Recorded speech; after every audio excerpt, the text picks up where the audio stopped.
امام جعفر صادق علیہ الصلوۃ والسلام اللہم صلی علی محمد و آل محمد.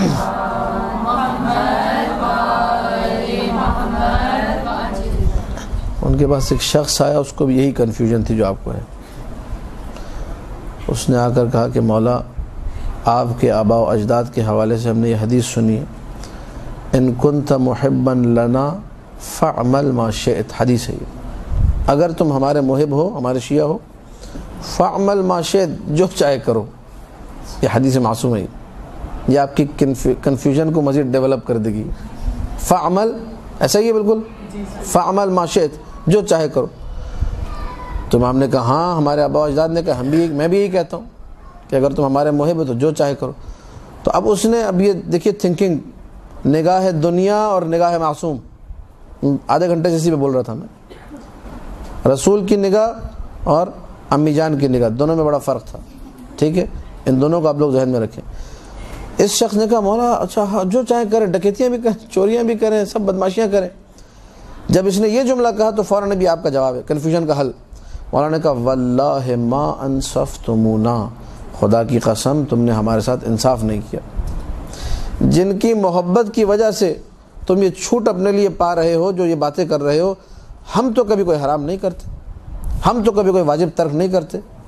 ہمارے لیے جائز نہیں ہے کہ ہم حرام کریں اور واجب کو چھوڑیں. تمہارے لیے جو تم ہمارے محب ہو، ان کی کہاں چھوٹ مل جائے گی. واللہ ما انصفتمونا، تم نے انصاف نہیں کیا. اب انہوں نے، مولانا حدیث کو کھولا، اس کنفیوژن کو بالکل اور ختم کر دیا بالکل سرے سے. کہا کہ ہمارے آباء و اجداد نے جو کہا تھا اور جو ہم نے کہا تھا وہ صرف اتنا تھا، وہ یہ تھا کہ ان کنت محبا لنا یا اذا کنت محبا لنا، اگر تم ہمارے محب ہو، فاعمل ما شئت من الخیرات والحسنات، جو نیکی چاہے کرو اللہ قبول کرے گا.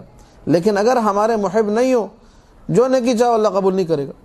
جو کام کرو، نمازیں پڑھو، روزہ رکھو، کچھ بھی اللہ قبول نہیں کرے گا. ہمارے محب ہوتے ہوئے جو کرو گے اللہ قبول کرے گا، مراد یہ تھی. اس کو لوگوں نے بالکل گھما پھرا کے الٹا ہی کر دیا کہ جو چاہے کرو کا مطلب کیا ہے؟ غلط بھی کرو، سلط بھی کرو، گناہ بھی کرو، غلطیاں بھی کرو. ایسا قطعاً کسی معصوم نے نہیں کہا.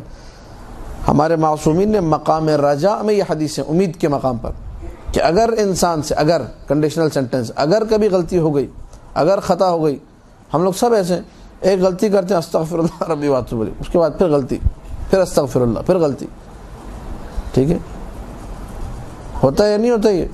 لیکن سر آپ کی بات صحیح ہے، لیکن عموماً معاشرے میں جیسے ہم لوگ دیکھتے ہیں کہ اس طرح کی لوگ غلطیاں کر رہے ہوتے ہیں کہ مولا بخشوانے والے ہیں، کوئی بات نہیں، نماز کر رہے ہیں، یہ جو نا یہ جلے گا، یہ جو بول کے کر رہا ہے نا یہ پکا چلے گا، یہ نہیں بچے گا. یہ جو بول، دیکھیں میں نے اسی لیے آپ کے سامنے تمہید اسی لیے رکھی کہ جو شخص اتنی انتہائی بدتمیزی ہے یہ کہ مولا بخشوا دے، اس کے بعد تم حرام کام کرو.